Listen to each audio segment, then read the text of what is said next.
Welcome to another episode of the Muffed Punt podcast. My name is Brandon, and I am joined today by Ralph and by Terry. Man, what a week. It has been crazy with these last couple of weeks of football.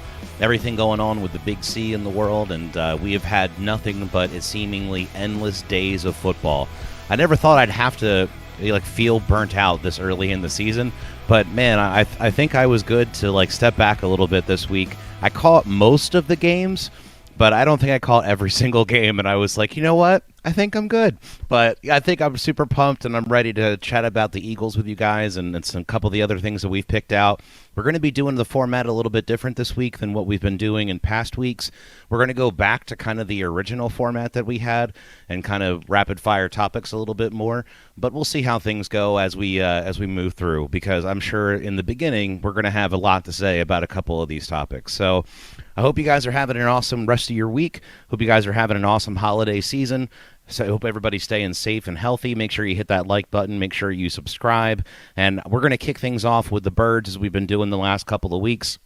So it was definitely quite a haphazard week for the Birds. They took on the Packers and ended up switching quarterbacks. We had Jalen Hurts come in for the Birds. Got to see our first extended period with Jalen. He's already been named starter for next week, so we're going to get into that a little bit as well. I want to hear your guys' thoughts on the game. Last week we started with Terry, I believe, so we're going to start off with Ralph. So, Ralph, tell me what your thoughts on the Birds, and tell me what you thought of the Packers-Birds game. Well, I mean, let's just say that it wasn't unexpected that they were going to lose to a powerhouse team like the Packers. But, again, I've said it all year, you just look for some fight. And, they didn't really have that to begin with. And, did Jalen Hurts give them a little bit of a spark and get them going a little bit? It seemed like it at first, but then I don't think that same level of energy, lasted throughout the game.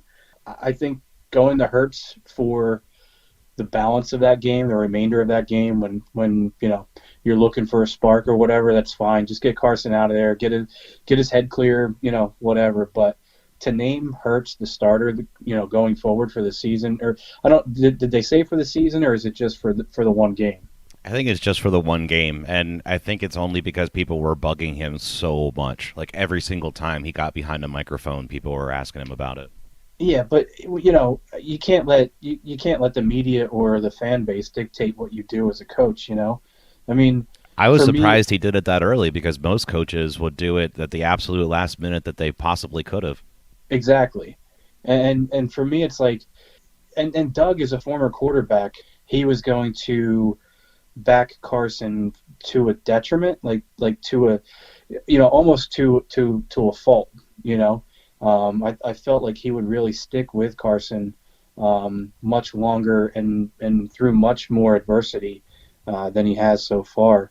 But moving forward, I mean, I'm an Eagles fan. I want to see the team succeed. I want to see them win. And if Jalen Hurts is what gives them a better opportunity, then we've got to pull in that direction. But it's hard to say that Carson's not the guy when I don't think you've given him enough weapons or enough ammunition around him to make him the guy.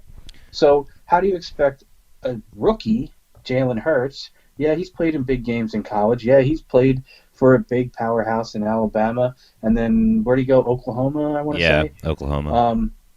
So he's played for big powerhouse football teams and in big situations, but college ain't the pros. And I don't know if it's the right move. What do you guys think? I think for the situation with Jalen, it's been interesting. I think no matter what, you were going to have a spark bringing in someone else that had hope for this team in any way, shape, or form. But I don't think that ultimately he's the answer. I see him do what most rookie quarterbacks do, and I'll be curious as to what Terry's call is on this. But I see one or two reads, and then he's taken off with the ball. The offensive line is still the same offensive line. He got sacked almost as many times in that game as Wentz did, and it just basically shows you that no matter who you had behind that line, they're going to struggle right now. Whether Wentz can get himself from being a head case right now. I think he needs to go see a sports psychiatrist. I think that's what Aaron Rodgers was probably talking to him about after the game. Like, hey, man, I went and got my head right. You need to go get your head right, and then we'll look what you can do with all that. But what do you think, Terry? I think that they needed to make the change in the game. I know at that point, like you guys both said, I mean, it doesn't matter who's back there. I mean, whoever's back there is going to get hit. And even when Hurts was in, he was getting hurried, and I think he got sacked a couple of times also. But up to that point, the Eagles really did nothing in the game. I think they had the first drive of the game, they went down, and I think they ended up having to kick a field goal. But up to that point in the game, I mean, the offense was doing nothing. I think Wentz only had 79 yards passing at that point in the game. I mean, he was terrible. I think that Doug made the right call in putting Hurts in. And I thought for the minimal amount of time that he was in, he looked like he was comfortable in the situation. It wasn't too big for him. You guys both alluded to it. He's been in big college games. He's gone through some adversity himself where he had, he was benched at halftime of the national championship game. I mean, that's pretty big. And then watched his backup go off. Exactly. And, so this for him was kind of a little bit of a role reversal in a way. It's not obviously, the game isn't that type of situation. But for Hurts, I do feel that the only reason is the Eagles pretty much put this on themselves. You take this guy in the second round, whether your intention was to have a high quality backup for Wentz because of his injury history, you still took a high profile quarterback in the second round when there was plenty of other places that you could have used the pick. So with Wentz struggling, regardless of the fact that the receivers aren't getting open, the line stinks, and Wentz is obviously getting hit like ridiculous amount of times and being sacked. He's on pace to being sacked probably the most times in a season. I mean, I think that you have to, the Eagles kind of put this on themselves. People are calling for let's see something different. Wentz isn't doing anything in this situation. Let's see what we got in this guy. Now, long term, I don't know. Doug today was pretty vague on the whole situation about how it's going to go. I think that you are going to see on Sunday. I don't even think Wentz is going to be active for the game. I think he's going to be a complete sit, like he's going to be a healthy scratch. I think this is going to be like his week to sit down, get his head right. Let's see what we've got in Hurts. You're kind of throwing him to the wolves against the Saints, whose defense is playing ridiculously well. But you got to see what I guess you have in the guy because your franchise player is not playing like that right now. So well, let me ask you this, guys, because with drafting a quarterback in the second round, I mean, it's pretty far up to take a quarterback when you've got your franchise guy just signing a $100 million plus contract. Do you think that between the time Carson signed that contract and them drafting Hurts in the second round, that something happened or, somebody in the coaching staff, now maybe I'm giving them too much credit here because obviously they're not that great because they can't draft to save their life, but do you think they've seen something in Wentz that would make them go after Hurts, or is it just the fact that Hurts was there and he was, a can't-miss player? We've had a lot of reports in the offseason about Wentz being a guy who's possibly a little bit of a diva, maybe a bit stubborn. And I think that ended up – I think we narrowed down that came from Alshon Jeffrey. I'm not like 1,000% positive on that, but I'm fairly positive, like 90% positive that it came from him. So I don't really know. I definitely think that they had an idea that something was brewing and that their faith that he was going to pull himself out of whatever was going on was not there. And so they did something to show him like, hey, this is a business, and if you don't do this, then we're going to keep on keeping on. And I just feel like in that particular situation, maybe not the best choice. Next year, this coming up year, I feel like that probably would have been a good spot. But I understand having to replace Foles. Like, I get you needed to do something there, and I wasn't. We were going to get McCown back again. I doubt it. So what are you going to do? Yeah, but I think that, you could go out and get a journeyman backup. That's a quality guy instead of essentially. I mean, in my opinion, I remember how shocked I was on draft night when they took him. That's the second round pick is a guy that's probably should be on the field playing and contributing to your team. I mean, I think the Eagles, honestly, I think Howie Roseman tried to outsmart everybody else and took this guy, and then tried to justify it, with Wentz's injury history and, we're a quarterback factory and all this stuff. But, I mean, this guy still does have questions about, his overall game. I mean, yeah, he looked amazing in Oklahoma's offense, but so did Baker Mayfield, and look how he struggled, and that offense is easy to be. Pretty sure Oklahoma had better wide receivers than the Eagles. Exactly, and they had when you're throwing the CeeDee Lamb and all these guys with like blazing speed that are like getting like 10 yards of separation on every single play. I mean, you're going to look amazing, but beyond the fact is that they wasted the pick. They tried to outsmart everybody. But at this point you've made the bed, so you got to live with it now. This situation's a big mess. And then I saw today that you have like Fletcher Cox coming out and Jason Kelce coming out. Right, both of them are basically coming out and saying that they're kind of saying it without saying that Wentz is their guy and they're behind him, and the team itself is playing bad, so it's not really all on him. But I mean, the eye test shows you when something's wrong. It's just clear he's not playing well, and something is not right there. So, maybe it's this is the thing that's going like in Philly radio, sports radio today and yesterday. Everybody's just like, well, it's either Carson or Doug. Who you taking? But I mean, I don't think it necessarily has to be that, but I think there's a good chance that it's going to end up being made into that. I agree. Or maybe you have to really take a look at, is it time to rebuild? Maybe if Hurts shows that he can actually play a little bit, you got a guy on a rookie deal, you might be able to. I mean, Wentz's contract is still pretty friendly.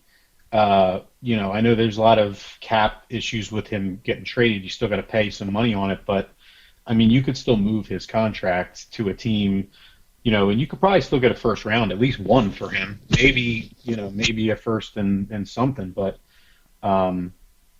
this is they got some tough decisions to make. Plus, you're talking about the fact that Roseman, he's in question too, and you got all this cap issues at the end of the season coming up. So this is going to be a very interesting, upcoming few weeks, and then the off season is going to be pretty crucial to see what's going to happen to this team, for the foreseeable future. Because I mean, it looks to me like they might need to rebuild a little bit.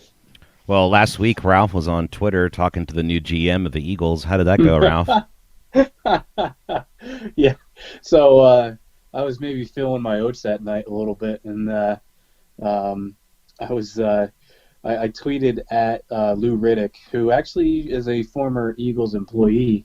I'm remiss to I can't remember exactly what position he held, but I know it was some like scouting position there with the Eagles, and he's worked for other teams as well. But he's really shown his chops as far as player evaluation through his work on ESPN, and he's getting a lot of talk and a lot of noise is being made about him being the next hot GM to go back to a team, and that's a whole nother topic we could talk about, is using ESPN to get jobs with other teams. But it's happening all the time. I was just watching David Fizdale on there talking basketball today, and I was just like, man, this guy, I guess the next guy who needs a coaching job. It's how they stay relevant. Yeah. Yeah. But Brandon, what you alluded to was I just tweeted at him, I don't know if I'd ever get a response, but hey, it's worth a shot. And I just said, so when you're hired as the next Eagles GM, what's the first position of need you go after? I was hoping you were going to get a response. I threw a little something up there just to see if maybe it would get a little something going. Yeah, it didn't. Yeah, well, you know. I was going to say that's funny, Ralph, because I had in my notes for everything here. I had possible next GM, and I have Louis Riddick question mark because I knew about his ties to the Eagles. Yeah. Before. Let's kind of talk about that then, because I wouldn't be opposed to it, and I think the perfect coach to bring in if they were to get rid of and clean house is Bieniemy. I think a Bieniemy and Lou Riddick combination would be a potential powerhouse combo. Now, I don't think that Howie Roseman's going anywhere because I heard a report this week, and I think it was from John Clayton with ESPN, and he basically said that Howie Roseman's not going anywhere. And the reason he's not going anywhere is because the Eagles are in such cap hell that the only person that can get them out of the cap hell is the guy who put them in the cap hell. Because he's the only guy with the keys that knows exactly what he did and how he did. Howie, get it? Yeah, haha. I don't know, man. I'd have a hard time. I'm sure they might feel that way. I don't know if I feel that way. I feel like anybody who's got a head on their shoulders could figure out numbers when it comes to the end of the day.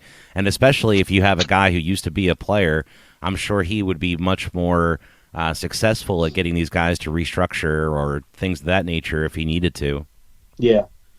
I mean, what about the idea like Howie's been demoted before? Remember the Chip Kelly era we talked about? I think I mentioned it a couple weeks ago, but he's been demoted before. I mean, because he's clearly not a good talent evaluator. He's a good numbers guy. I mean, so why not keep him on board as the money man, the contracts, the financials, the cap? Have him handle that stuff only, and bring in a guy like Louis Riddick, like Ralph said, a previous player, a guy that clearly, from listening to him on TV, you can tell that this guy kind of can see guys that can play and can't play. And I mean, it wouldn't be first, he's got the ties to the Eagles, and he was in the front office before with them. And second, like you just had a guy recently in Mike Mayock who had no previous experience, and now he's the general manager for the Raiders, and the Raiders have a pretty good roster right now. At least say that. I mean, the results for them aren't probably what they expected this year, but I mean, their core looks pretty solid. I don't know if Mayock would have gotten that chance if he wasn't such good friends with Gruden. But yeah, no, I feel you. And that was another ESPN guy, wasn't it? NFL Network. NFL Network, yeah. Yeah. And he's a local guy. In the preseason, he would do Eagles pregame or preseason games. When you said the switching up the GM and bringing in Bieniemy and Reddick, that to me would be, I got chills. Like, I feel like that would be a really good, like, interesting thing to do for the Birds. I know it's tough because when you have when you're coming off the Super Bowl and now you have this just seeming pile of mess, and you're like, how do I get out of this? And it's easy to put a lot of focus in certain places, but like I feel like this team just needs to start basics, build your lines, and work your way out, because your offensive line has been decimated.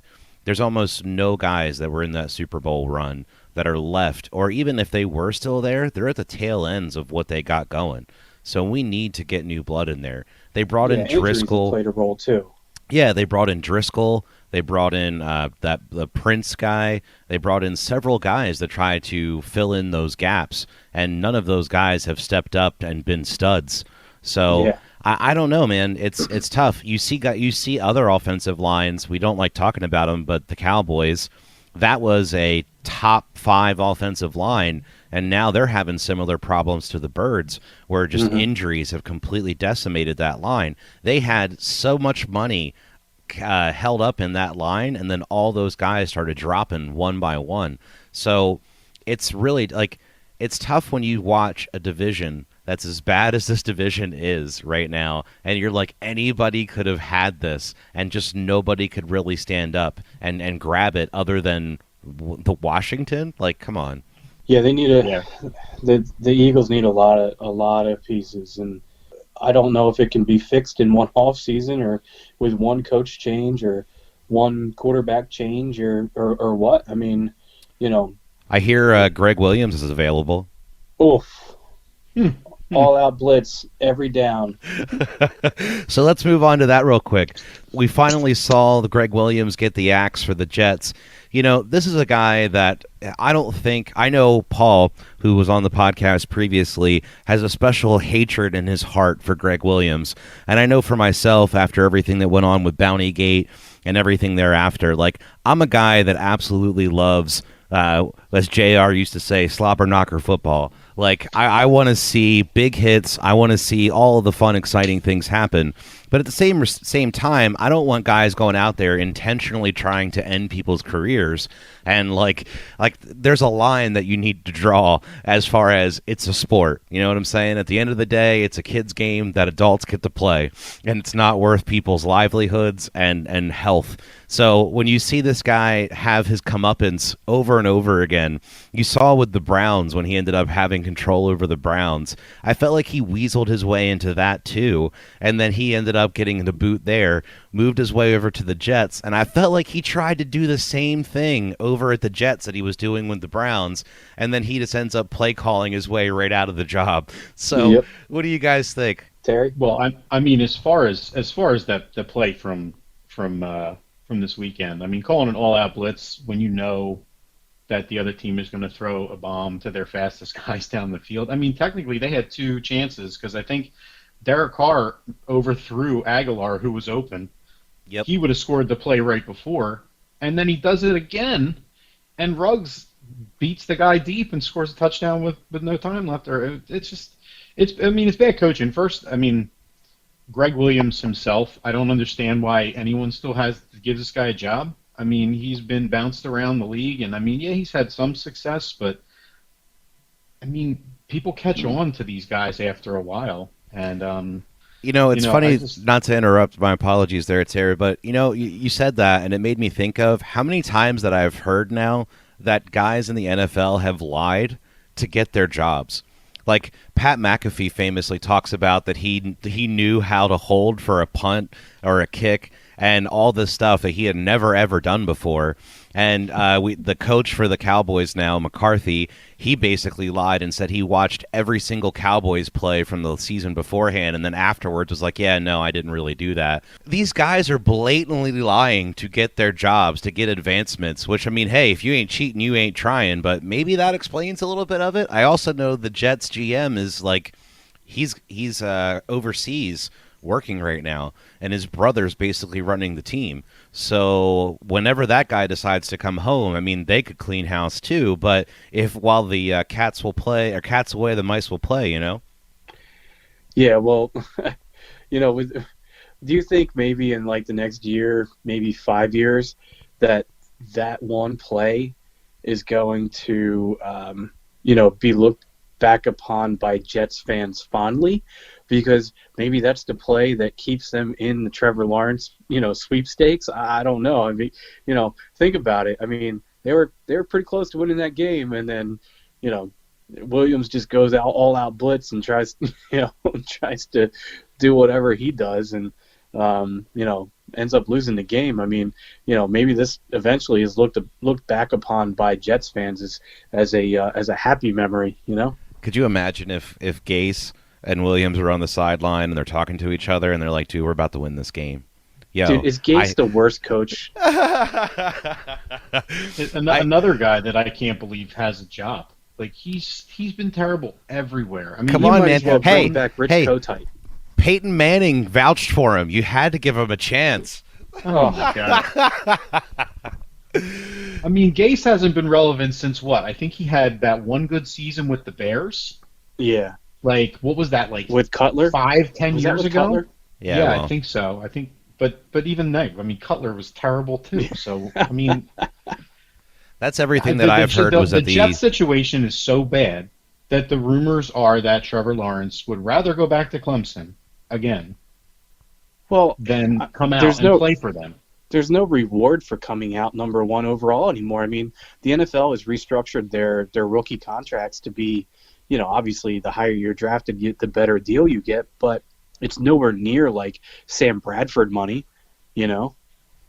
What do you think about all the talk this week of people saying that after this week they're going to start instituting the lottery in the NFL? Nah, I don't like the lottery. Lotteries to me, like the NFL or excuse me, the NHL and the NBA do lotteries, and I just I don't think the NFL I don't think NFL teams tank on purpose because there's only 16 games. You have 8 home games. You got to take advantage of every seat, every butt in seats, concessions, parking, you name it. So if you don't put a good product out in the field, your revenue's not going to be there. So I don't think as much for the NFL that's a good idea. I think devil's advocate wise, I think it's the easiest sport to have a bad season and immediately turn around and have a good season the following season, because that bad season in and of itself will get you an easier schedule the next year. It will, but and it'll get you a higher draft pick. But how many number one overall picks did the Browns have before they became relevant again? Well, again, we're talking about drafting, so yeah. I mean, right. How many quarterbacks did they go through before they found Baker? So yeah, oh, man. I feel that jersey with all those names on it. Yeah, it's quite the long list, that's for sure. It's almost like the Flyers one with the goalie names on it. Yeah, right. We've been looking for a solid goalie since Pelly. Yeah. That's just a detriment to the franchise. I mean, you can tell. I mean, this season especially. I mean, you can see. I mean, there's some teams in here that are starting to rise a little bit, but you can see the teams that are handled well and the ones that aren't. I mean, it's I think that's a great point, because I think you see that more this year than almost any year, because with no preseason at all, you saw the teams that came in hot and were ready to go. And now you see the teams that have been catching on late, but then you still have these like super surprise games like we had last week, where it's just I love that it gets that much harder to pick games as it gets later, because the surprise games just happen more and more frequently. Yeah, I mean it's week to week, that depending on what, like, I mean, the one from this past weekend was the Browns and the Titans game. You looks like the Titans are about to get on a roll. They're starting to look like they're putting it all together. And then Baker goes out and throws 4 touchdowns on them in the first half. And I mean, I think it was 35-14 or 41-14 in the first half. That was the most points the Browns have ever scored in a first half in their history. That's even going back to like Jim Brown when he was running all over everybody. I think they went up to Baker before the game and were like, dude, we're pulling all the commercials if you don't win this game. And he was just like, yo, I need to ball out and make sure that I get this money. But, I mean, the Titans did at least make it interesting. They did kind of come back, but, I mean, they basically took Derrick Henry out of the game. So, but, I mean, that's just like it week to week. I mean, I think all 3 of us picked the Titans to win that game, and I don't know anybody that picked the Browns to win that game. Even when I looked at all the talking heads last week, I didn't see the Browns being picked by anybody. And then you have a game like the Giants beating the Seahawks. Obviously the Washington, the football team, beating the Steelers. That one was wild to me, and thank you for bringing that one up, because we all talked about it. We said, when was their O going to go? Because it was going to happen. And of all teams to end it, it ends up being the Washington football team. What do you guys think? Does that really take a hit for you for the Steelers, or do you think that it's going to be that cliche, oh, it's good for them to get the loss now because they're just going to be stronger in the end? You nailed it. I mean, it's going to make them better, because how many times have their games been delayed because of the Big C? Do they have, was it 3 games in 12 days? Yeah, this team, has really gone through quite a bit, and a lot of Roethlisberger got the Big C and a couple other players, so they've gone through quite a bit of strife this year. So for me, a one loss means nothing to me with the Steelers. I don't foresee them, really getting set back just based on losing to Washington. But I will say that I took a leap of faith last week, and I took the Skins. Wow. See? Wow. I'm not the only one now. I've done it 4 times on this podcast, so you're good. But I took the Washington football team. Dumbest name ever. And I was rewarded. Yeah, you were, man. I was surprised when you took the pick, and you really nailed that one. I mean, I'm in agreement with both of you guys about the Steelers. They'll get over this quick. I mean, we all know Tomlin. He'll right the ship quick with them, and they'll be back on the winning path. I don't see any issue with them, but kind of tie everything back to the NFC East and the Eagles. Washington's team is going to be a problem. They finally got a reliable head coach in Ron Rivera. And especially what he's gone through this year. Those guys are playing. Their defense is pretty good, and especially their front seven. Those guys, you got 5 first-round picks on that defensive line. Hey! You haven't even talked about the comeback player of the year. Well, I'm glad to see Alex Smith. I mean, I'm still afraid for him, honestly, but I'm glad to see him playing well. And then they got their running back situation looks pretty strong. And you got a guy McLaurin's running all over the field making plays. Another guy Howie passed on. You're starting to see that they're putting it together. And then the Giants too. The Giants held the Seahawks to nothing this week. I mean, and that was a complete surprise on the road too. So I just think you're looking at some problems coming down the road with the Giants and the football team until they get a name, because it looks like they're way ahead of the curve from where we are right now. I still hope they go with the Red Wolves. I think that was probably the coolest name out of all the ones that they had. I know it sounds like arena football, but I really like that name. Why not the Warriors? I think because everybody thinks of the basketball team. I don't know, but I think that you're very right in that observation, in that if the Eagles are not careful, they're going to very easily fall into the same position that the Phillies find themselves, because the Phillies are now struggling. You hear their owner coming out talking about money troubles after the Big C this year, and now he's basically talking about we don't even have enough money to essentially field any big free agents or do any big deals or re-sign JT or anything really important. We heard a little bit this week about Wheeler might be on the trade block. So I thought that was a little bit of an interesting back and forth, because if there's anything this team needs, it's pitching.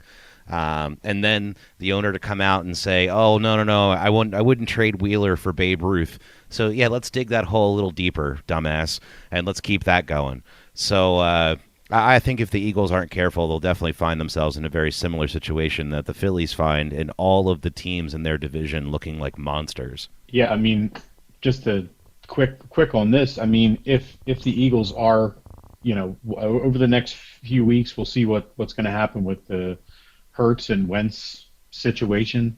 What's going to happen there. But I mean, if the Eagles are in a position at the end of the season to have a top 4 pick, yeah, you're gonna have to make a tough decision. I mean, do you still try and salvage what you have with Wentz?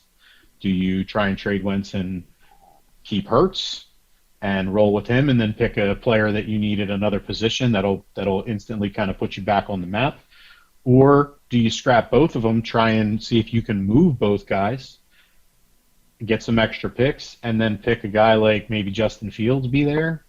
They're going to have some big questions coming up. It's going to be interesting to see what happens, and then especially with all the potential other moves that could happen.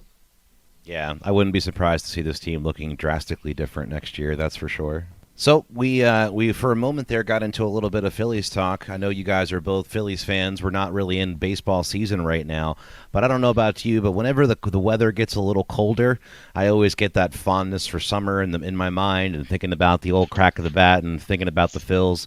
So what do you guys think? You think it's going to be a possibility they might pull themselves out of their swan dive? Nope. No, No. I'm in agreement too. Wait. You have probably the best catcher in baseball in your grasp. You've had him in the rooster coop, in the chicken coop for the last 2 years now. You haven't gotten him signed to a long-term deal. You cry poor because you didn't have fans in the stadium. Well, there's 29 other teams that didn't have fans in their stadium, And they you've just got a team like sweet the old Mets that Comcast contract. Yeah. I mean, how much money did they make off of that? $25 billion or $5 billion? It was billions, I know that. So don't cry poor to me. Don't cry poor to a nation that has been, put to its knees basically because of some global pandemic that guys and husbands, fathers, wives, whatever, are unemployed. Or can't work, or are sick or injured or whatever, that can't make a paycheck. Don't cry poor to us, okay? To me, that's just kicking us when we're down, And I've been fortunate. I think we all have, the three of us have been really fortunate that I don't think any of us have ever stopped working throughout this whole thing. But there's millions of people across this country that have been affected by this, and for them to come out and say that they've lost money and we can't sign a guy like JT because we just don't have it. Bull. Just bull. Agreed. What do you think, Terry? Yeah, I mean, when you had mentioned it earlier, Brandon, I wish that if we had like video and you could see my face, I was just like scowling when you talked about Middleton because this guy he just infuriates me. I mean, like he said, like Ralph said, he's coming out crying poor mouth about the team. You traded your best pitching prospect, who now on Miami looks like the real deal. This guy's got some serious stuff. You traded him away for the best catcher in baseball. And you're going to get nothing for it. You're getting nothing. We're going to let him walk away, and the rumors are saying that the Mets are going to sign him, which that's great. Let's let him go to one of our rivals in the division. So we just complete waste of time with him. All the rapport he's gained with our pitching staff, and then you're going to go out and there's going to be the rumor floats out of the organization. You're going to get rid of Zach Wheeler, who looked amazing last year. This guy was dynamite coming off of an injury-plagued season, and let's just get rid of him. We can't afford him anymore. Right. And then it doesn't look like they're going to do anything to bring back Didi, who was probably your best free agent player last year. I mean, he was huge for the team. He was awesome last year. I'm super disgusted with the Phillies. I mean, I don't even. And what kind of message? What kind of message does that send to Bryce Harper? Not a good one. Hey, you should have went to L.A. That's what that says. Yeah, right. I do think they made the right decision on the coach. Girardi, I think, was the right decision there. They made a big deal about Harper to go get him, and now you're pulling the rug out of the whole thing. COVID cost us all this money and resources.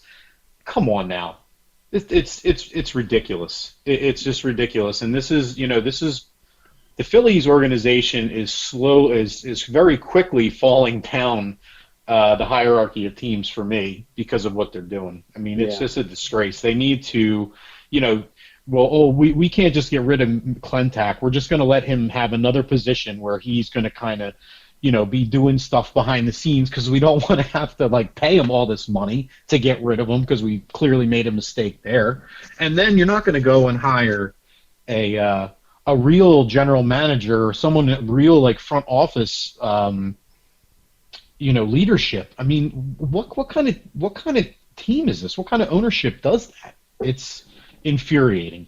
They've flopped with the Marlins because for the longest time the Marlins were the laughing stock of the NL East, and nobody goes to their games. They've got this brand new stadium with a big old monstrosity art thing in center field They that took they that finally down. got rid of. You know, I mean, you go from the laughing stock, and then then this off season, when the Phillies say that nobody's moving because of the pandemic, nobody wants to move across country because of the pandemic, and yet the Marlins come out looking like the smartest guy in the room when they hired the lady, and I forget her name, I don't recall her name, but this woman has so much experience on winning teams, on championship teams at a high level, and she's the first female GM in MLB, and they come out looking like the smartest people in the room. And the Phillies are sitting there holding their junk in their hands and nothing to show for it. The It's Marlins also have disgusting. competitive owners, where I don't feel like we have that at all. And yes, it's an amalgamation. It's like a group of people, I believe, for Yeah, Miami, but they're right. all competitive. They Well, all so's want to Philly. win. And then if you look at what's going on with the Phils, like there's no decisions there that I feel like are winning decisions. I hot take, and you guys probably know this already. I didn't want Harper on this team. I never wanted him here to begin with. He's been a lot better and has made me actually like him a little bit since he's been here. But I thought that was a bad turn for this team from jump, and they just have to top it off. Not only did they make that move, then they bungled it. It's like watching the Sixers do everything that they do with the process and then don't let the guy finish it, and now Yeah. we're having to restart the process. So it's interesting with them. The one thing that sticks out in my mind with the Phils, because before everything happened with the Big C, I was lucky enough to get to go to a fair amount of games. You mentioned about not really filling up the stadium like they used to. I can't tell you how many times in the last couple of years that the visiting team's fans are louder and more obnoxious than any Phillies fans that are in that entire stadium. Yep. Like, get chants going in our own Hmm. stadium. That stuff would have never happened in the 90s. Like, never happened in the No. 90s. So, I don't know, man. It's definitely, for me, their priorities are different. And the fact that they also let visiting fans have parties in their like VIP sections where your season ticket holders are blows my mind.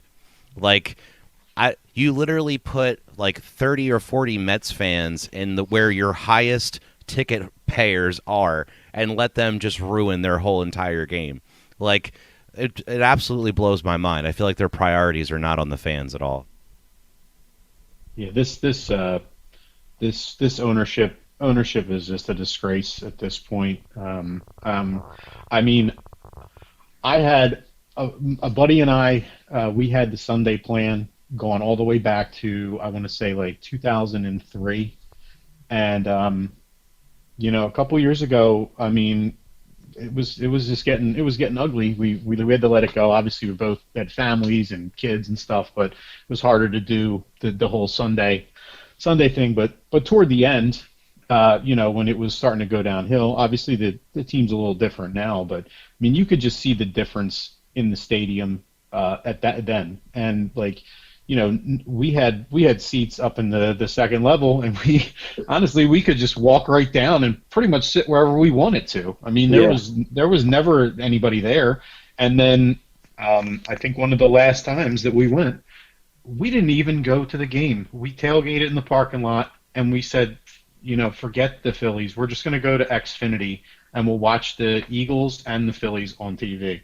I'm sure a lot of us have been going to the game since we were younger, and over time you get to kind of know some of the staff of that work there and some of the ushers and different people because you see them around the park and you say hi to them every time you go in there, and like even seeing them just kind of downtrodden, is like it's tough, man. It's to be a Philadelphia sports fan and thinking to myself, huh. The Flyers and the Sixers might be the best ticket in town here coming up in a short amount of time. We'll have to see. Well, this was something we'll talk about in a future podcast. But I was gonna bring up some 2020 like in review and talk about like all the Philly sports teams. I, I'm I'm kind of with you, Brandon. I think there's a little bit of structure in what we're going to see, who the winning teams are. Coming up for you know probably at least the next few years or so.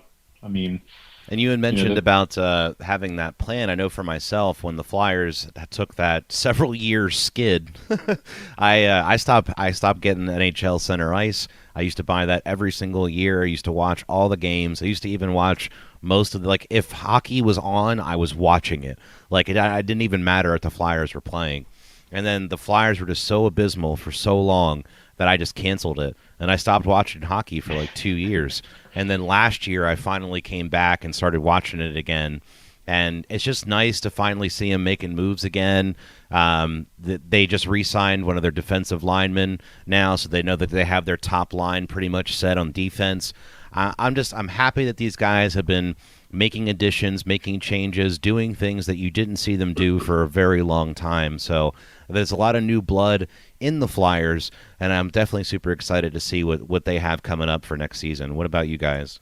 Brandon, from just you and I knowing each other for as long as we have, other than it's hard for me to rank my sports fandom, but I think football is my number one love, and then I have a real hard time coming in, who's number two in that ranking, but I think the Flyers really take that spot for me over top of the Phillies. So I'm not big on basketball, but I am 4 for 4. So as far as the Flyers go, man, I miss hockey.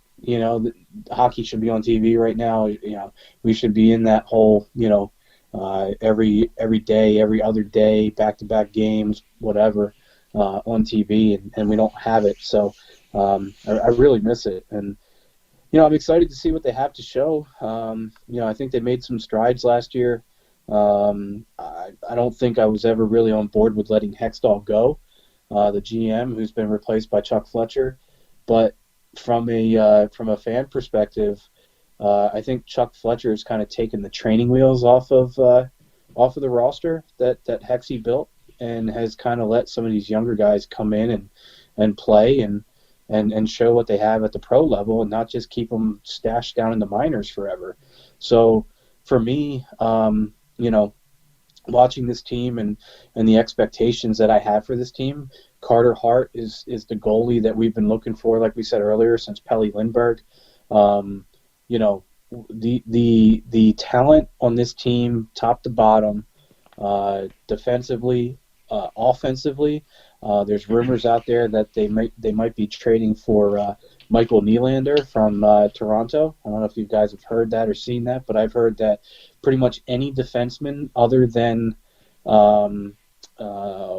any defenseman other than Provorov is available for trade for Michael Nylander.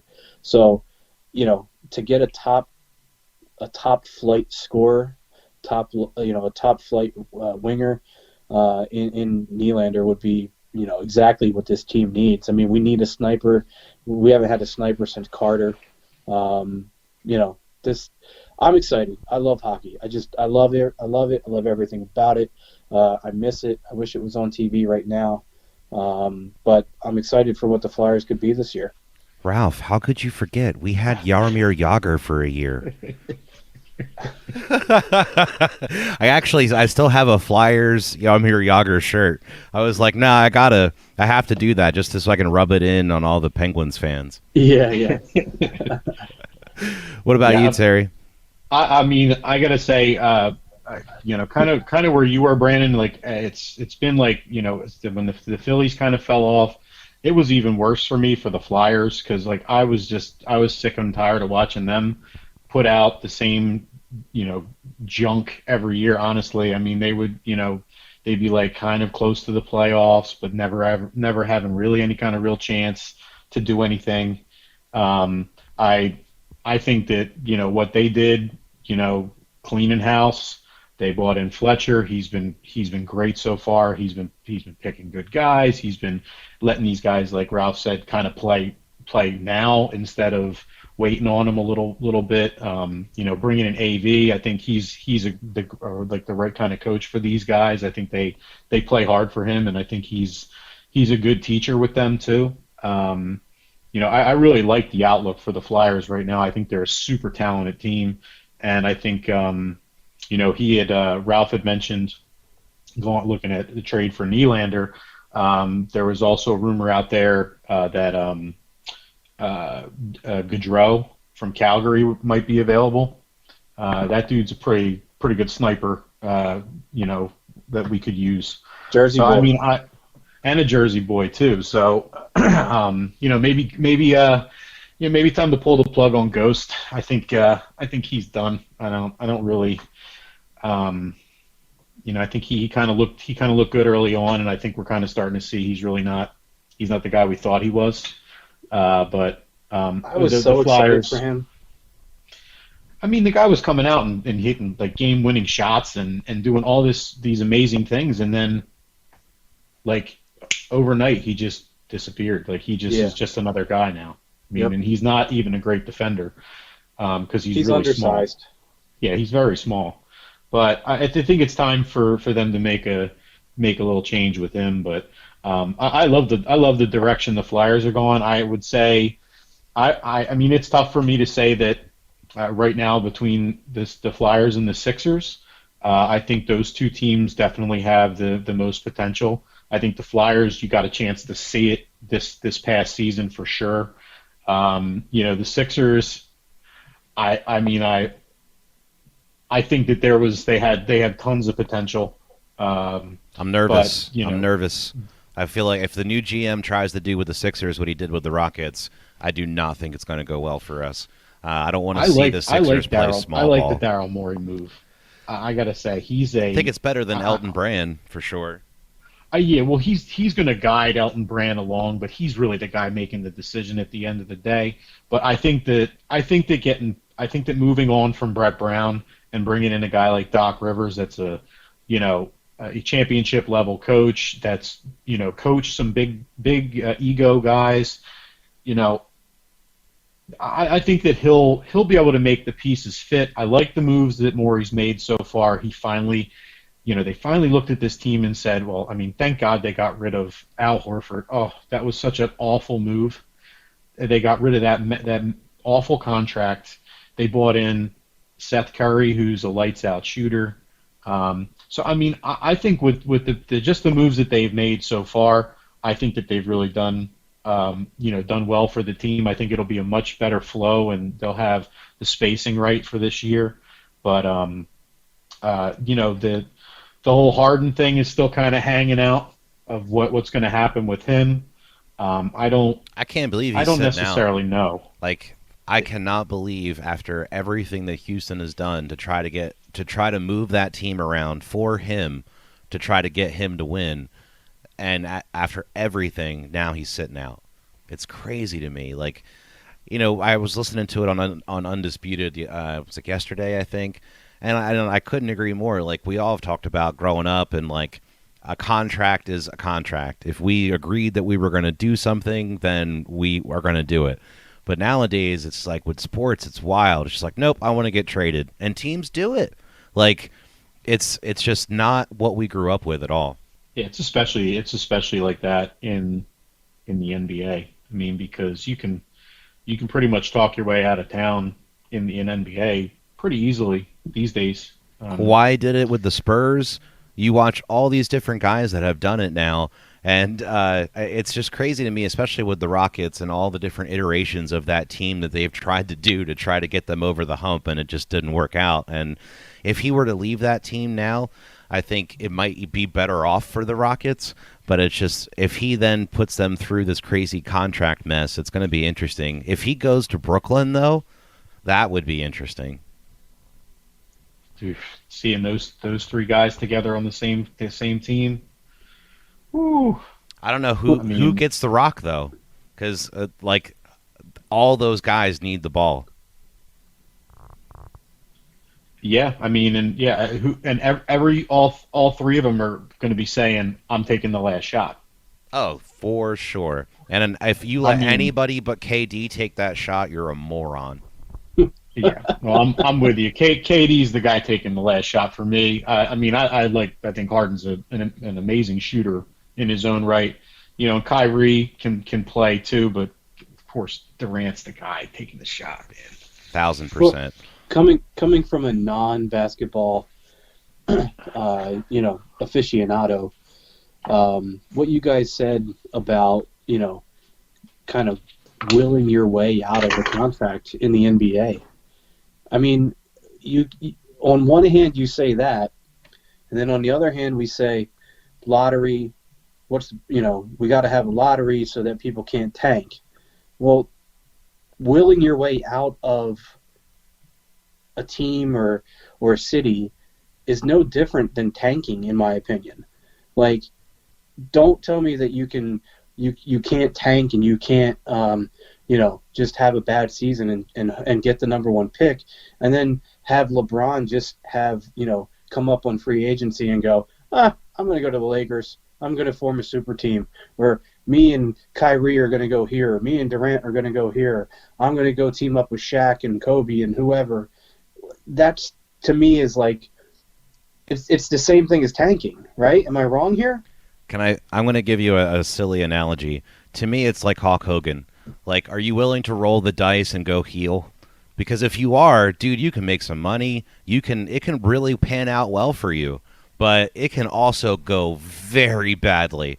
But luckily for the Hulk and LeBron and these other guys, like, they can do that stuff, and people hate their guts, but there are people that love them.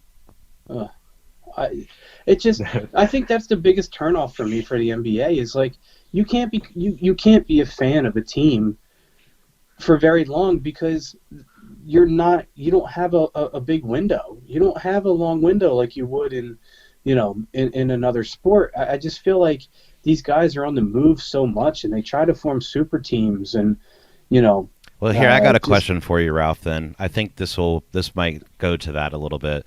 So, we're all grown adults here. We've all been Eagles fans and 4 for 4 for Philly for a long time. How many of those actual athletes, though, do you feel like actually play for the city of Philadelphia? Like, that it actually means something to them? I'm sure it's few and far in between. Yeah, I mean, if you want to put it in that term, sure, but it shouldn't be that way, right? Like, you're playing for the team. As they say in hockey, you play for the crest on your chest, right?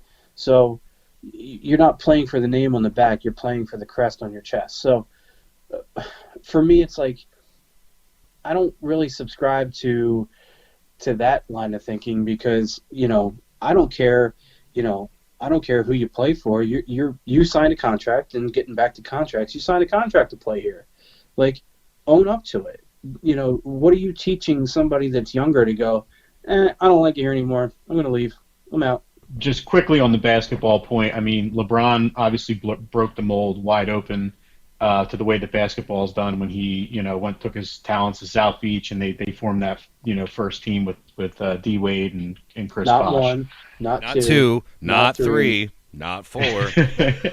But now and then organically you have the Warriors that turned into a super team, and then Durant comes on, and then it's an even bigger problem.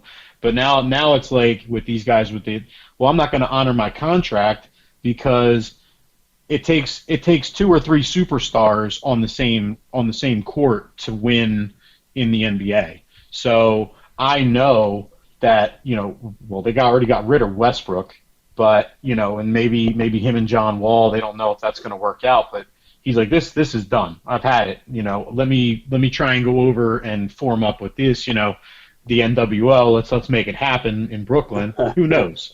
But I mean, to the thing about the playing in the city. I mean, it's kind of sad because I think with the way that the contracts and the money, the big money, and all this stuff, I think that's kind of done in a way. I think back like you were saying like let's think of the last guys in Philadelphia that actually played with played as hard as they could for the city and the team and everything. 2 words. I mean, Chase Utley.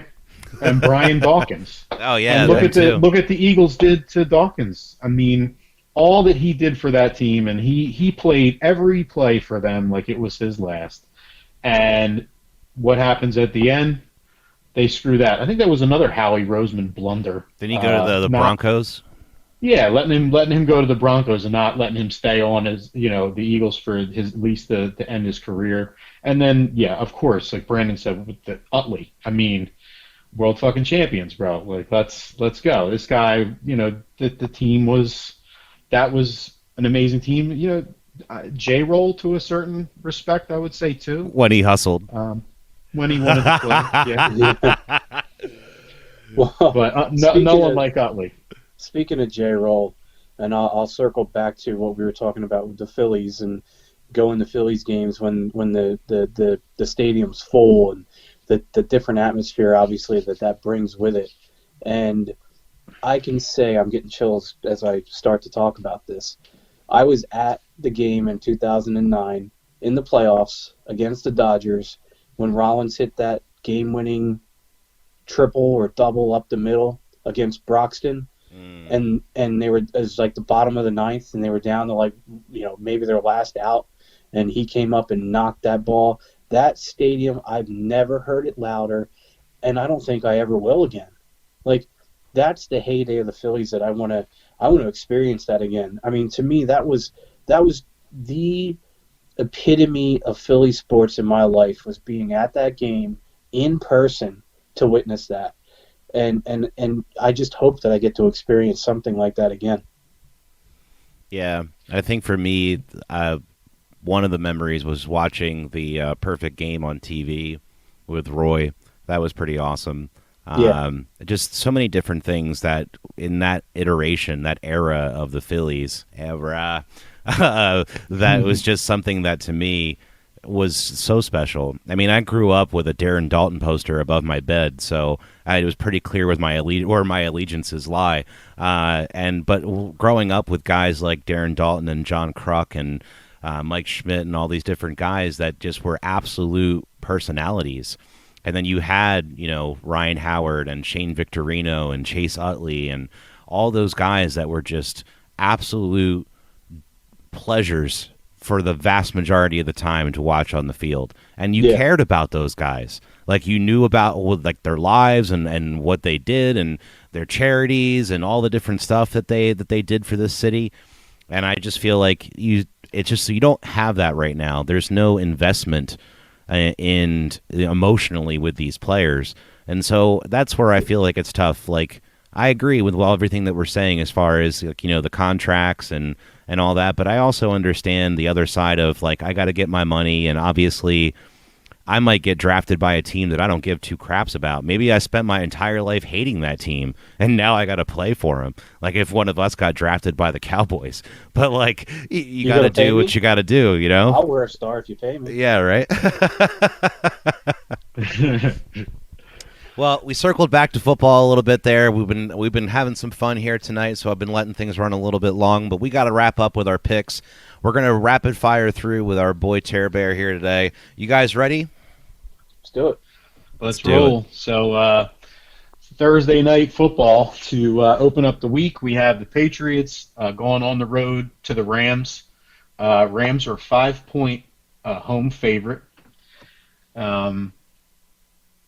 This one's like a rematch of the Super Bowl too. Not obviously the same teams, a little different. The Patriots, they keep making me crazy because I don't know what team I'm getting with them every week to week, so it's hard for me to pick them.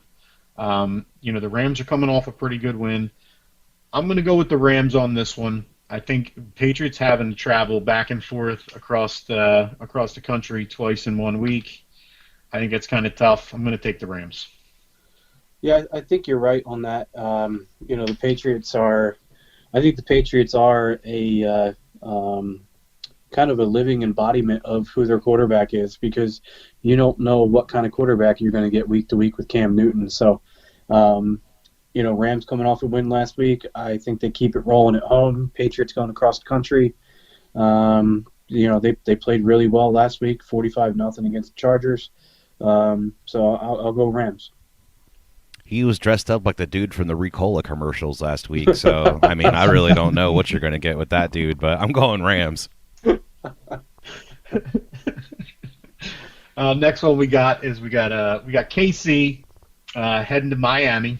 Oof. Chiefs are a 7-point road favorite. They're really a 7-point road favorite against the Dolphins with that defense. Yep. Wow. And this should be a pretty good game. It's a 1:00 game, so we actually will get to see it more than likely because the Eagles play later on in the day. But I see them all. NFL Red Zone, baby. That's true. As much as I like the Dolphins, playing better, the Chiefs all day on this one. This is tough. I could see the Dolphins winning. It's home. You're in the heat. But I just think the Chiefs are going to be too much for them. I'm going to take KC. I'm also going to throw out there that I think Mahomes will probably throw a pick in the first half of the game, but they'll still come back and win. You don't get bonus points for that. I don't care.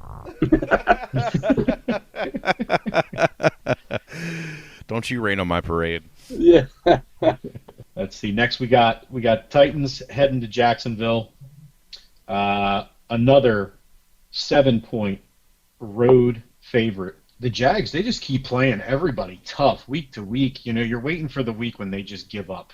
But I don't know. I think Doug Marrone's got these guys, playing pretty hard.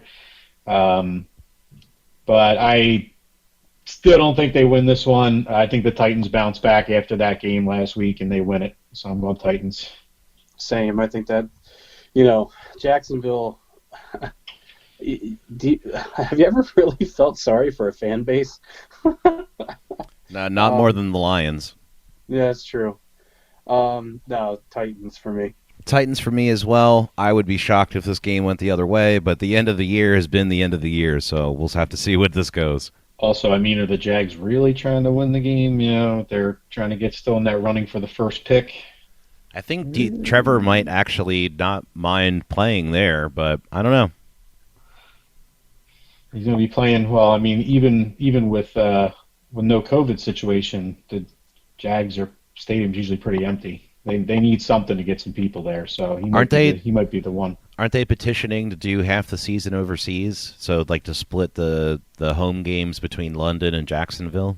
So Trevor Lawrence could potentially be the face of NFL Europe. Possibly. Interesting. Maybe. Next, we got the Vikings heading to Tampa Bay, facing off against old Tommy. Bucks are a 6.5-point favorite. That's it? Yep, that's it. Wow.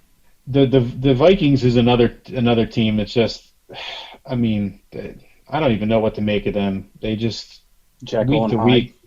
Yeah, week to week different. But they play down to their competition. So I wouldn't be surprised if they actually, play a little bit better. But I think the Buccaneers defense is just way too much for Kirk Cousins to handle. I'm going Bucks on this one. I'll take the Bucks as well for the same reasons.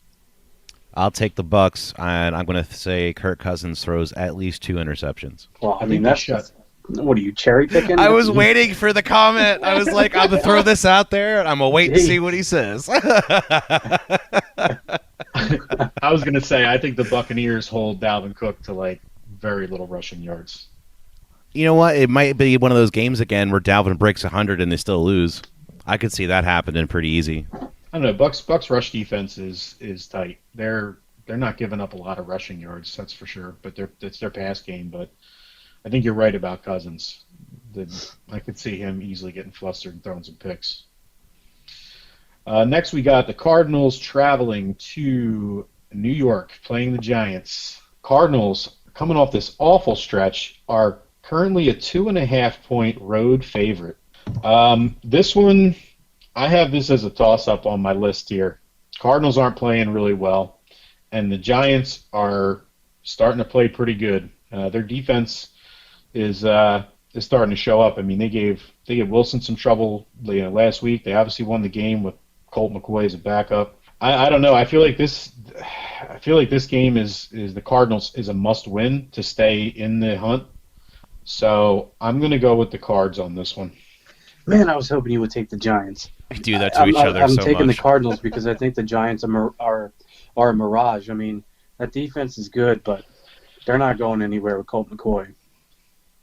Well, I think they are getting Daniel Jones back. I think they said he did practice. He was limited, but All right, I let me think he did rephrase that. practice. I don't think they're going anywhere with Daniel Jones. I'm going to take the Cardinals in this one, although I would not be surprised to see the Giants pull this game out at all. I think that it's going to be between the Giants and the Washington for the NFC East, and I think they know it. So I think those teams are going to be playing up pretty hard towards the end of the season here. Hey, Terry, before you, whatever game you go to next, let me guess the line. I've been really close in my head on some of these lines. I just want to see if I'm close. All right. So the next game we got here, we got the Texans traveling to Chicago, playing the Bears. And let's see, Ralph wanted us to take a shot and see if you can guess what the line's going to be. Well, obviously the Bears haven't been playing well. I'm going to say that Houston is going to be a road favorite by 2.5. I say by 6. Houston is a 1-point road favorite. Wow, good job, Ralph. That was pretty close. This is the battle of the Bears' mistake. Deshaun Watson gets to play against the team that passed on him for Mitch Trubisky.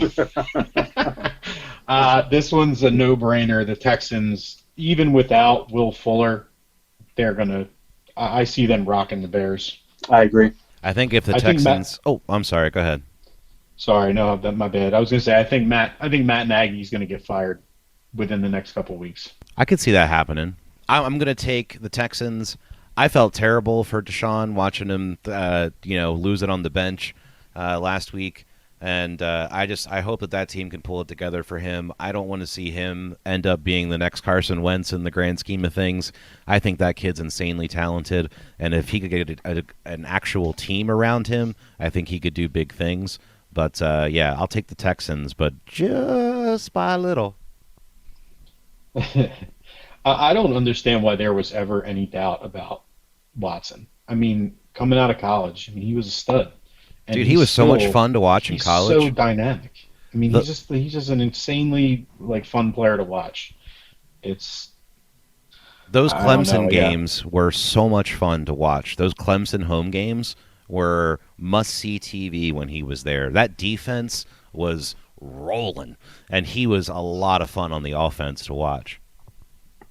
Yeah, I mean, Clemson's obviously a premier program, and he had tons of players, but there was some great battles with him and Alabama. I mean, those games were extremely entertaining football. I mean, and then the fact that he got redemption against them, I love it. Anytime anyone beats Bama. Love it. Don't say that to Paul. Don't listen, Paul. We got let's see, next one on tap. We got Denver heading to Carolina. Want to take a shot at it, Ralph? Yeah, let me take a shot. So both 4-8. Denver's been playing pretty well. They've been tough. Carolina, same thing. I think this is about. I'll give the edge to the Panthers for them being the home team, but I'll say they're probably a 3-point favorite. I was thinking 3 as well. Go ahead. You guys are pretty much on the money. Panthers are a 3.5-point home favorite. And I don't even know what to make of the Broncos. I think Drew Lock had an opportunity last week to show that he could come up big in a situation where against the Chiefs on the road, he had a chance to make something happen, and he obviously looked terrible. I'm taking the Panthers. They just keep surprising me every time, and I don't know what the situation is with McCaffrey, but maybe he comes back. I'm trying to check. Well, while you're doing that, who's a worse GM, Howie Roseman or John Elway? Oof, Roseman. It's only because he's got more time. He's got more years under his belt. Yeah. Elway. You think Elway would know quarterbacks? It's like Jordan. Jordan's terrible GM. So I don't know what. It's interesting to see some of those guys that you think it would be an absolute no-brainer to scout talent, and they're just terrible at it. I don't understand it. For me, it's still got to be Roseman because he just keeps passing on these studs, man. We keep losing out on all these good guys, and now we're stuck with a roster full of ugh. Duds. Yeah. I interrupted your pick there, Bud. Can you say that one more time just to make sure we got it on record? I'm taking the Panthers. I mean, this one's really a toss-up for me. I could see it going either way. Panthers have let me down a couple of times this year. Broncos have surprised me a couple of times this year. So for that reason, I'll go Broncos. I'm going Panthers. I think that's our first. Yeah, that's our first one that we've gone different ways on. Let's see what's the next game on the slate. We got Cowboys traveling to Cincinnati, playing the Bengals. All right, this one's going to be a little bit different. I can see the Cowboys being probably, I'm going to say, 7-point favorite. Want to take a shot, Brandon? I would say Cowboys probably by 3. Cowboys are a 3.5-point road favorite. Ooh. I'm giving the Cowboys a little too much credit on this one. I think if Cincinnati had Joe Burrow, I think that game would be going the other way 100%. Oh, no doubt. Yeah, I think the line would be, I think it would be a little more than 3 for the Bengals. But unfortunately, I mean, the Bengals are still playing tough without Burrow. They're hanging around in games, but this one's a tough one. I mean, this is another coin flip game for me. I'm gonna take the Cowboys. He's so dejected. I'm gonna take the Cowboys.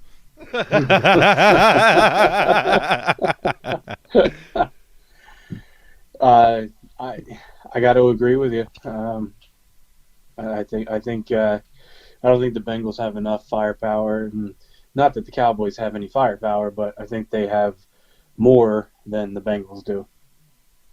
I love it. I'm going to be the only person on this, the true Eagles fan. Go Bengals! I'm totally taking the Bengals in this game. I think them having an extra week to plan for Andy Dalton is going to mean his demise, so we'll see what happens. I don't like this game. I mean, can I pick it to be a tie? You can if you want, but you got to pick a side for the pick. Yeah, I'm not going to do that.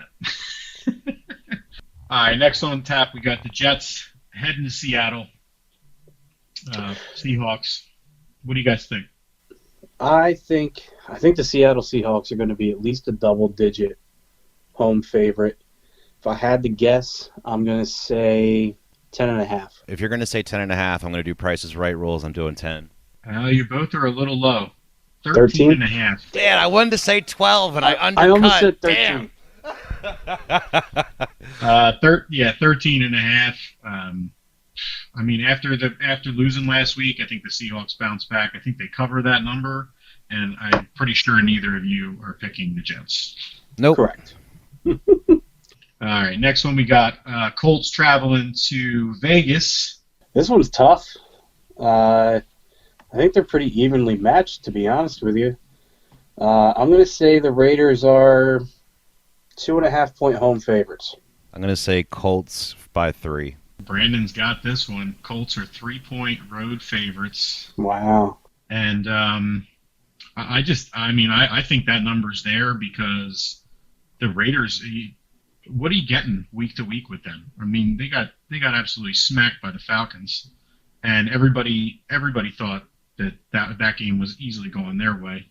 I don't know. It's the Raiders is a tough one. I mean, then they almost lose to the Jets.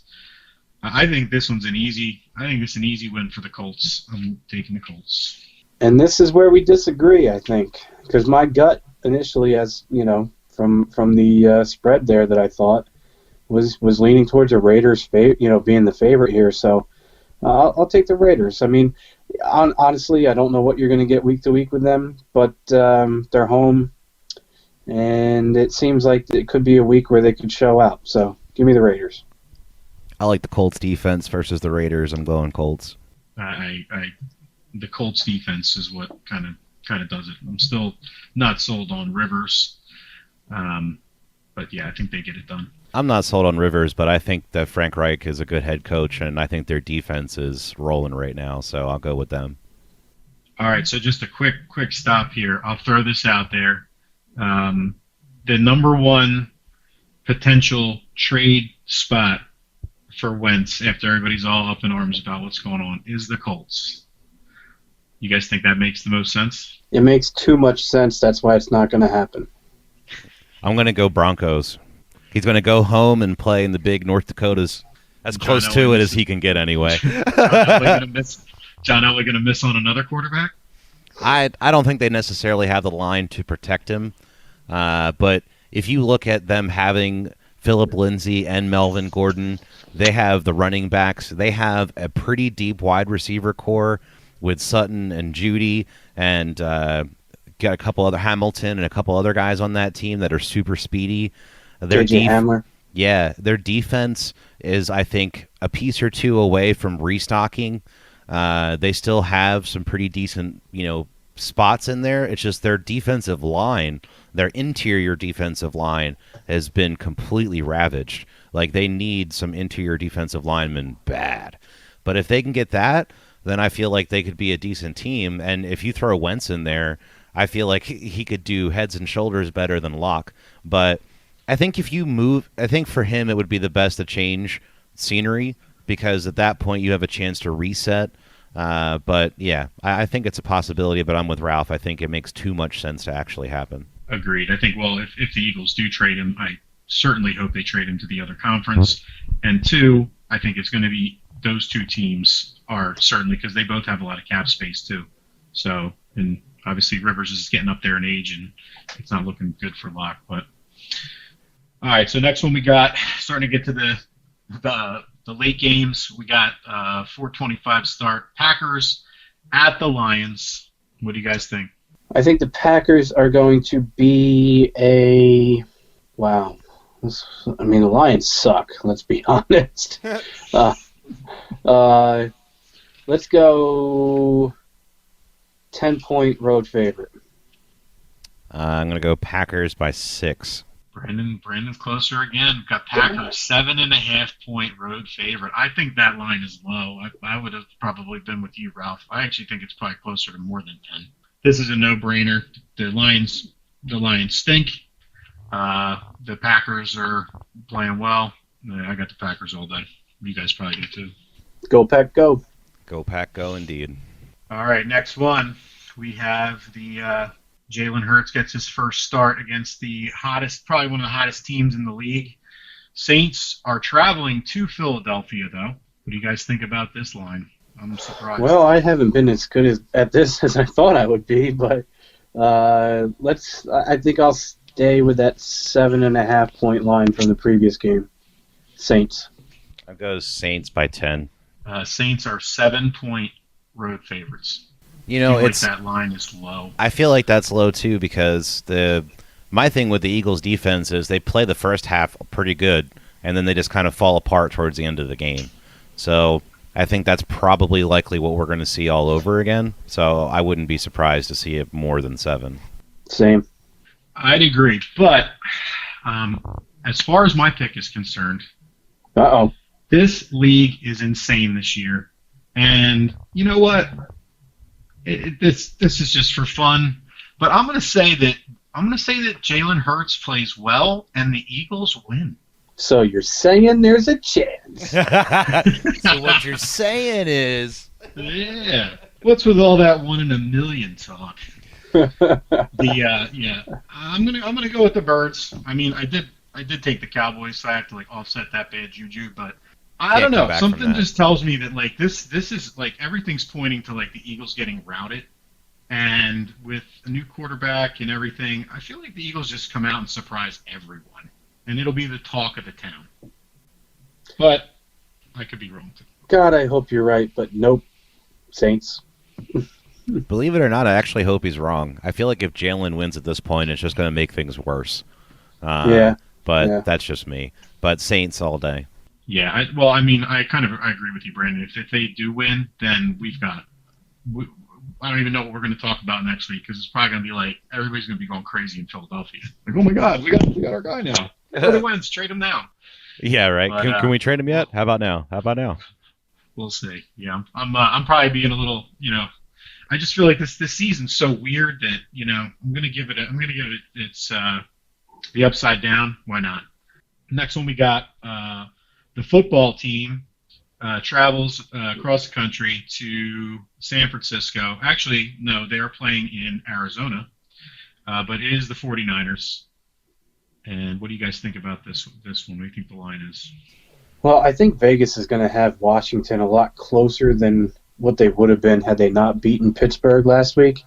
So for that reason and that reason alone, I'll say that Washington is a 3-point dog. I'm going to go 6-point dog. Washington, 3-point dog. Nice. Good job, Ralph. Thank you. I mean, they're coming off a short week, a big win against the Steelers. I think the 49ers they're still playing well. I don't think they had enough for the Bills. This one's another toss-up for me. I'm gonna go with Washington to keep their roll going. I think they end up winning the division. I'm going with the football team. I think you're right. I think everything you just said there is right. I think they win this division, and I think they win this game. I hate myself for saying this, but yes, I agree. I just feel like they're gonna put so much pressure on Nick Mullins, and they're gonna swarm the 49ers. Hey, Brandon, before we get back into the picks, look up the dude that plays Squirrely Dan in Letterkenny. He posted a video of it's like a 2.5 minute video of season 9 where they're talking about Wayne's ex-girlfriend Angie. And so when you talk about British, she goes on vacation and comes back and starts speaking like with a British accent, and they go on and on and on and just beat it to death. It's a great Letterkenny scene. You got to watch it. I love Letterkenny. It's got to be one of my favorite shows. I just got Hulu, by the way, so I'm going to be checking that out. Awesome. Yes, you definitely should. It's a Texas size 10-4. All right, next game we got Falcons heading out to L.A. against the Chargers. What do you guys think on this one, line-wise? That's tough. Oh, it's tough. You don't know what you're going to get week to week with the Chargers, but I'm going to say that the Falcons are a... Ralph might get off the couch. Yeah. I'm going to say the Falcons are a 2.5-point road favorite. I'm saying Falcons are a 3-point road favorite. Ralph, on the money. 2.5-point road favorite. Nice. You should at least get one night off the couch for that. Well, not to interrupt you, Terry, but I'm taking the Falcons. Nice. That's great. I mean, this game to me is going to be, I think it's going to be a shootout, honestly. I'm surprised the over-under is 49. I thought it would have been much higher. I think there's going to be a ton of scoring in this game. But I'm going to have to go. The Chargers, I took the Chargers last week, and they got absolutely housed. I think Anthony Lynn's going to get fired. It's a shame he's a good coach. Yeah, agreed. It's just something it's not working there. And, Herbert's too good. They gotta fix it quick because, you get a good young quarterback on a rookie deal. I mean, you can really do something with that. So they better. And all the other LA teams are good. I mean, you got everybody in LA is good right now. But I'm taking the Falcons too. I think the Falcons just have too much scoring power for the Chargers. All right, well, then if the two of you are taking Falcons, then I'm going Chargers. I'm just going to be the contrarian tonight. Deal with it. All right, so we got the last two games are probably two of the best games of the week. So Sunday night game, we got the Steelers versus the Bills, heading to Buffalo against the Bills. What do you guys think? Two good teams, obviously.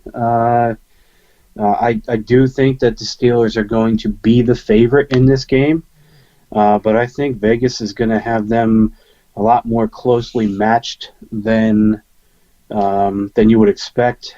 So I'm just going to say that Steelers are going to be 6-point favorite, 6.5. Let's go 6.5. I go 3. You guys are both off. Based off of DraftKings, they have the Bills as 2.5-point favorites. Really? Yep. They I'm must guessing really that's think the because- Steelers' defense is just decimated by injuries. Then that Bud Dupree just because that was basically the main thing is they lost what they lost Bud Dupree and like 2 other guys, right? Yeah, I mean they definitely got hit with some injuries to some big players on that defense. Yeah, I mean I still think the Steelers are still pretty good. I would have thought that maybe this would have been 2.5 points the other way. Maybe Steelers only being a 2.5-point favorite, but I'm going to go with the Bills. I think it's a short week for the Steelers. Like we just both, like Brandon just said, they've got a bunch of injuries that just happened to them. I think they are going to right the ship, but I think they get their second loss. I'm going Bills. Mike Tomlin is too good of a coach to let this team lose again, and especially coming off a loss to the Washington football team. And honestly, you could probably take the week before when they beat the Ravens, and you can almost chalk that up as a loss too, because Tomlin came out after that game and said, we sucked. And so you've got 2 weeks now where the Steelers have kind of, come out and laid an egg in some regards. So for that reason, I think he's going to have this team ready to go. I'll take the Steelers. I'm going Bills just because I feel like the Steelers just are starting to implode a bit. I feel like they've been having issues with running the ball and their defense. So I'm going to go with the Bills in this one. All right, and then the final game of the week is actually the Monday night game for once. Thanks, COVID. We got Baltimore with the Ravens heading to Cleveland. What do you guys think on this one? This is going to be a way more exciting game than it should be. Brandon, you want to take a shot at this one? I'm going to go Ravens by 2. I think Cleveland's going to be a home favorite, but I think it's going to be by probably 2.5. DraftKings has the Ravens as a 1-point road favorite. So close. Yeah, man, I told you I really feel like it's going to be that they should win this game, but they probably won't. Like, we don't even know what to expect at this point. Yeah, this is I mean, if you like running the football, this is the game that you want to watch. This is a tough call. I mean, I know the Ravens just played. They ran all over the Cowboys. But I mean, I'm not surprised that they did.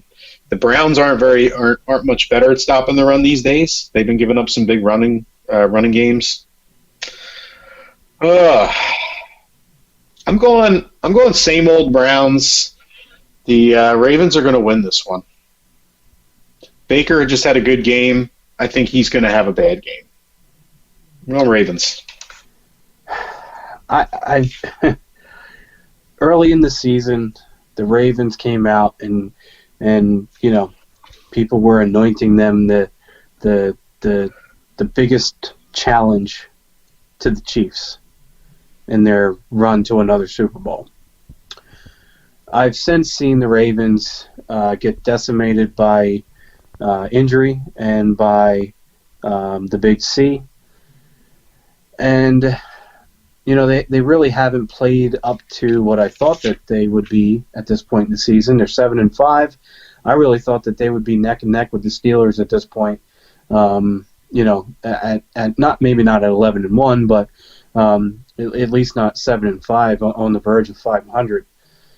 And the Browns, they've shown me things that I didn't think that they would be this year. I mean, who would have thought that they were going to beat Tennessee last week? None of us did. So it's a tough pick, but I honestly think that this is a game where you're going to see what could be, at least for this season, a shift in the AFC, and you're going to see the Browns take this game. I'm going to go Ravens, although honestly I wouldn't be surprised if they lost, because this team is just completely fallen apart from what I thought they would be this year. They've fallen completely out of my power rankings as feeling like they're going to do anything this year. So, but I still feel like Browns are going to Brown, so I'm taking Ravens. Was that it? That's the last one? That's the last game for this week. No Tuesday or Wednesday games. Are we sure? Yeah. Are we positive? Can we double check? I don't know. No Wednesday 3:00 matinee. COVID didn't ravage the schedule this week. Starting to feel like playoff baseball up in this bitch. Yeah. All right, guys. Well, I want to thank everybody for tuning in. It's been fun as always. Another episode of the Muffed Punt podcast. Please make sure you like. Please make sure you subscribe. I want to thank you guys for tuning in as well. Man, we almost went 2 hours, fellas. So last week we went an hour. This week we came back with a vengeance. I hope everybody out there enjoys it. Make sure you let us know in the comments section below. We also had probably one of the more amounts of views last week than what we've had in the several weeks as well. So that's definitely been super cool. The support's been felt. We definitely love it. So definitely make sure you guys keep it up. I hope you guys have a happy and healthy holiday, and stay safe, and that's the most important thing right now. So thank you guys again for tuning in.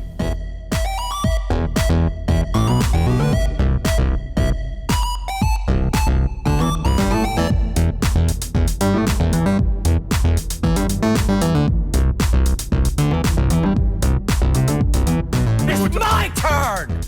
You told me it was my turn. You can talk all that you want to, yell and scream, you lost. It is my You turn. lost the game. Take as long as you want, you still lost.